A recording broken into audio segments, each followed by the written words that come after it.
চারিদিকে বিয়ের মরশুম তো শুরু হয়ে গেছে, সাথে সাথে পাল্লা দিয়ে শীতও কিন্তু বেশ জাঁকিয়েই পড়া শুরু হয়েছে।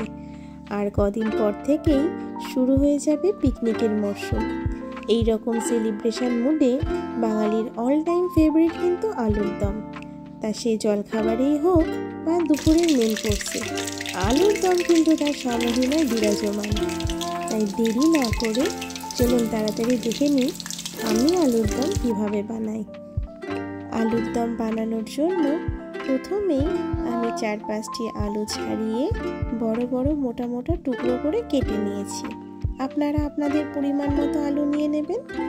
এরপর একটি কড়াইয়ে সর্ষের তেল দিয়ে তার মধ্যে আলুগুলো ছেড়ে উপর থেকে একটু নুন ছড়িয়ে ভালো করে নেড়ে বেশ কিছুক্ষণ ধরে ভেজে তুলে নিলাম। আলুগুলো যখন ভাজা হচ্ছিল তখন একটা পেস্ট বানানোর জন্য 4টে টমেটো, 1 আঙুল মতো আদার খোসা সেটা ছাড়িয়ে ছোট ছোট টুকরো করে, আর 14 থেকে 15টা কাঁচা লঙ্কা একটি মিক্সি জারে পুড়ে একটা বেশ স্মুথ পেস্ট বানিয়ে নিয়েছি। তবে এতখানি পেস্ট কিন্তু আমার রান্না করতে লাগবে না, আমি এই পেস্টটা এমনিই করে রাখি যাতে প্রয়োজনে অপ্রয়োজনে চটজলদি আমি কোনো রান্নার মধ্যে ইনস্ট্যান্ট দিয়ে দিতে পারি। পেস্ট বানানোর জন্য আমাকে একটু জল অ্যাড করতে হয়েছে, আমি তো একটু জল অ্যাড করে নিয়েছি। আপনাদের প্রয়োজন হলে আপনারা দেবেন, নাহলে স্কিপ করে যাবেন। এবার একটি বড় কড়াইয়ে 2 চামচ মতো সর্ষের তেল দিয়ে তার মধ্যে 1/2 চামচ গোটা জিরে, 2টো তেজপাতা আর একটু গরম মশলা, যার মধ্যে আমি অ্যাড করেছিলাম 2টো এলাচ, 4-5টা লবঙ্গ, 4-5টা দারচিনি, এইসব তেলে দিয়ে হালকা নেড়ে তার মধ্যে এবার 5 থেকে 6 চামচ মতো টমেটোর পেস্ট বা পিউরি যেটা বানিয়েছিলাম সেটা দিয়ে দিয়েছি। এবার পেস্টটা ভালো করে বেশ কিছুক্ষণ নাড়াতে হবে, যতক্ষণ না পেস্ট থেকে তেল ছেড়ে আসছে।